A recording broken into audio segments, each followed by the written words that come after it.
December 7 నాడు Congress government వస్తే ఇక్కడ ఒక చాలా ఇంపార్టెంట్ విషయం మీకు చెప్పాలి.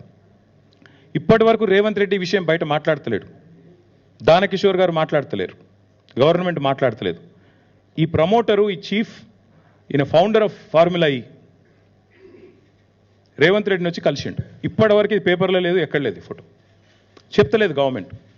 ఇది 13 డిసెంబర్, అంటే వీళ్ళు గవర్నమెంట్కి వచ్చింది 7 డిసెంబర్ అయితే 13 డిసెంబర్ నాడు ఆయన వచ్చి రేవంత్ రెడ్డిని కలిసిండు.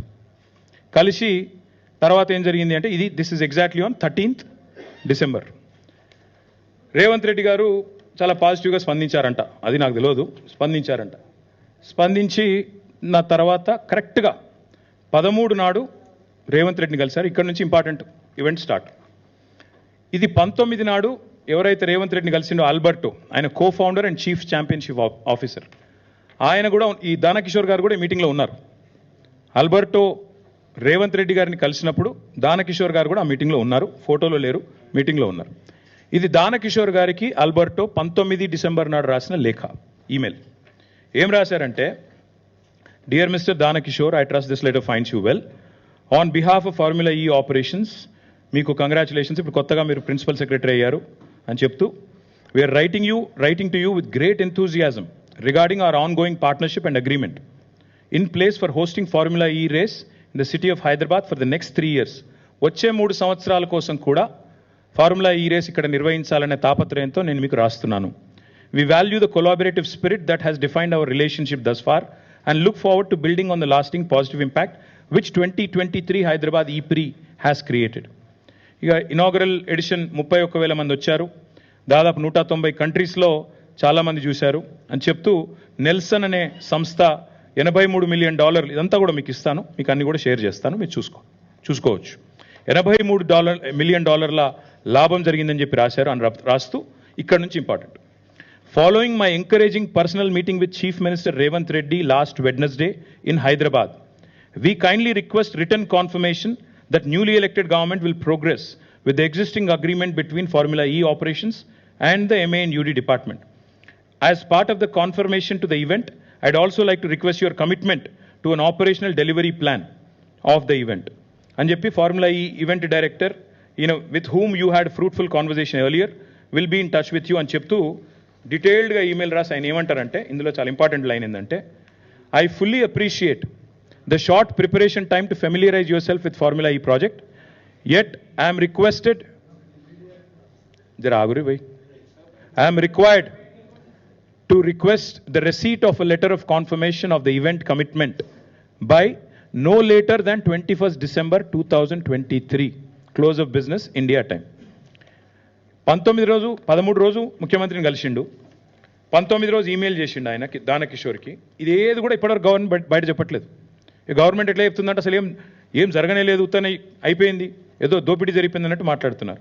19 రోజు ఉత్తరం రాశారు, రాసి క్లియర్గా అడిగినారు, ఇది మీరు మరి చేస్తారా రేసు, మీరు ఎంకరేజింగ్ ఉండే రేవంత్ రెడ్డి గారితో మీటింగు, కానీ మరి చేస్తారా లేదా మరి చెప్పగలరు, 21 డిసెంబర్ ఈవినింగ్ కల్లా చెప్పాలి మీరు, ఎందుకంటే లేకపోతే మాకుండే రూల్స్ మాకుండే ఇబ్బందులు మాకున్నాయి అని చెప్పారు. చెప్పిన తర్వాత దానకిషోర్ గారు మరి సమాధానం ఇచ్చారో లేదో నాకు తెలియదు. This is the letter again by the legal director of formula ఈ ఆన్ 22nd డిసెంబర్. 21st కల్లా చెప్పమన్నారు, వీళ్ళు చెప్పినో లేదో నాకు తెలియదు. 22nd నాడు వాళ్ళ లీగల్ డైరెక్టర్, ఫార్ములా ఈ వాళ్ళ లీగల్ డైరెక్టర్ దానకిషోర్ గారికి ఉత్తరం రాసిండ్రు. ఏమని, this letter is sent, basically terminate చేస్తున్నాం, బ్రీచ్ జరిగింది, కాంట్రాక్ట్ బ్రీచ్ జరిగింది, మీరు పైసలు కట్టలేదు కాబట్టి మరి dear Danakishore, following our letter dated 19th December which content requirements still unaddressed from your side, FEO has no option but to formally notify you pursuant to section 23.1 of the schedule 2 of the agreement that MANUD department is in material breach of our agreement due to failure to pay a significant amount of fees. ఇక్కడ విచిత్రమైన విషయం ఏంటంటే, మీరు ఇది వినండి దయచేసి. ఇక్కడ ఏం చెప్పారంటే, ఆయన అగ్రిమెంట్ మీరు ఫెయిల్ అయ్యారు, బ్రీచ్ చేశారు అని చెప్తూ, మీరు థర్డ్ ఇన్స్టాల్మెంట్ మీరు కట్టలేదు. అంటే మొదటి 2 ఇన్స్టాల్మెంట్లు ఏదైతే మనం పంపామో 5 అక్టోబర్ 11 అక్టోబర్, ఇందాక నేను చెప్పిన 55 కోట్లు అవి ముట్టినాయి, ఆ పైసలు మా దగ్గరికి వచ్చినాయి, కానీ థర్డ్ ఇన్స్టాల్మెంట్ మీరు కట్టలేదు కాబట్టి ఇక్కడ మేము విధిలేని పరిస్థితుల్లో FE is entitled to terminate the agreement effective immediately. We ask you to remedy the above breach by no later than close of business 26 December 2023. ఇంకో 4 రోజులు సమయం ఇస్తున్నాము, మీరు చేయగలిగితే చేయండి, సాల్వేజ్ చేయండి అని చెప్పారు. డ్రైవర్లు వాళ్ళందరూ మాట్లాడిన మాట నేను అనేదల్లా నాకు అర్థం కాదు. ఇంకొక మాట కూడా చెప్పాలి చివరిగా, చాలా ఇంపార్టెంట్ ఇది. సరే కేసు వీలేదో పెట్టిరియాలి, FIR పెట్టిండ్రు. ఫార్ములా ఈవోలు కూడా ఏం చేశారు తెలుసా, ఇక వాళ్ళు కూడా కేసు వేసారు.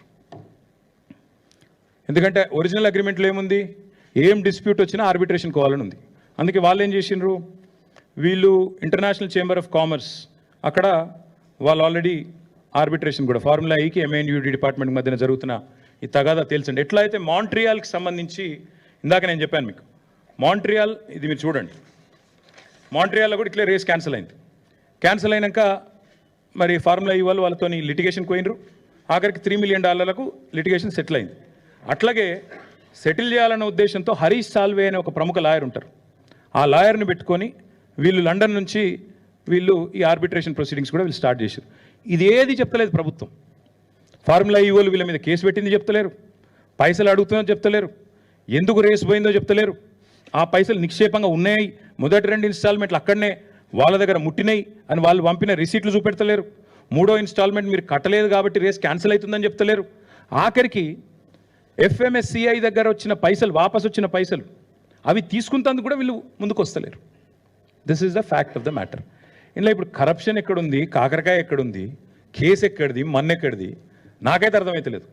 ఇక మీకేమైనా అర్థమైతే నాకు తెలియదు. కానీ ఇందులో ACB అట, ACB అంటే ఏంటంటే యాంటీ కరప్షన్ బ్యూరో. కరప్షన్ లేనప్పుడు ACB ఎడికి వస్తుంది.